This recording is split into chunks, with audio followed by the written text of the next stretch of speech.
वैसे तो मुझे ये बात नहीं बोलनी चाहिए, बट जब ईमान के ऊपर बात आती है तो बोलना ज़रूरी है, क्योंकि तुम कब तक छुपाओगे। और बर्दाश्त करने का ही मतलब है, जब तुम बर्दाश्त कर रहे हो तो दूसरे लोग तुम पे हमला कर रहे हैं।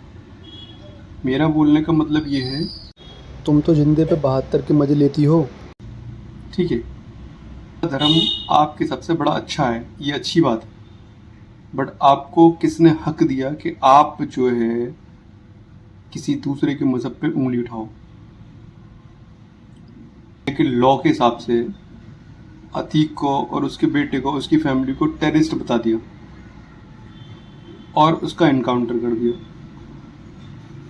हमें इससे कोई आपत्ति नहीं है, ठीक है, बट आप लोगों को अब आपकी रोटी क्यों हजम नहीं हो रही? भाई उसके लड़के का इंतकाल हो गया, एक्सीडेंट हो गया, ठीक है साहब, उससे भी कोई किसी मुसलमान को, किसी को कोई दिक्कत नहीं है, किसी को आपत्ति नहीं है। तो बट आपको अपनी रोटी इस पर सीखने की क्या जरूरत है कि अब मिलेंगी उसको 72 हूरें। तुमने देखा है कि 72 हूरें क्यों मिलती हैं और 72 हूरों को मिलने का मतलब क्या है? चलो ठीक है, मान लिया आपकी बात में दम है कि हमें 72 हूरें मिलेंगी मरने के बाद, ठीक है, बट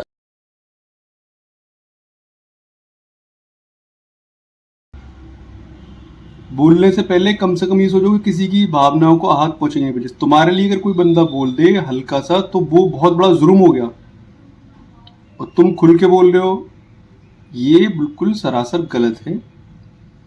72 हूरें हमारे मजहब के हिसाब से, जो चीजें हमारे मजहब में हैं हम उस चीज को मानते हैं। तुम्हारे मजहब के हिसाब से तुम्हारे यहाँ कुछ नहीं होता, तुम लोग क्यों शमशान में लेके गए, शमशान में आपको जला दिया और जलाने के बाद जो है आपको आपकी राख गंगा में बहा दी। तो आपको ये लगता है कि मतलब वहां से आपका हिसाब नहीं लिया जाएगा? आप जो कर्म करते हो उस कर्म का हिसाब होगा। आपकी राख चाहे पानी में बहे, चाहे धूल में मिला दो, किसी में मिला दो, वो खुदा पाक, अल्लाह पाक उसको छनबा के भी आपको पुतला बनाने के बाद में उस राख को उसमें तुम्हारी वापस रूह डालेगा, और रूह डालने के बाद में आपसे हर चीज का हिसाब ले लेगा। ये हमारे मजहब में, हमारी किताब में लिखा हुआ, और ये यकीदा है हमें इस पर। और आपको अपने मजहब के हिसाब से आपको यकीदा नहीं है, आपको यकीदा है हिंदूवादी नेता होने पर कि साहब फलाने नेता ग्रुप के हिसाब से हम हिंदूवादी नेत्री है ना, कि 72 हूरें उनको मिलेंगी। तुमने देखा है?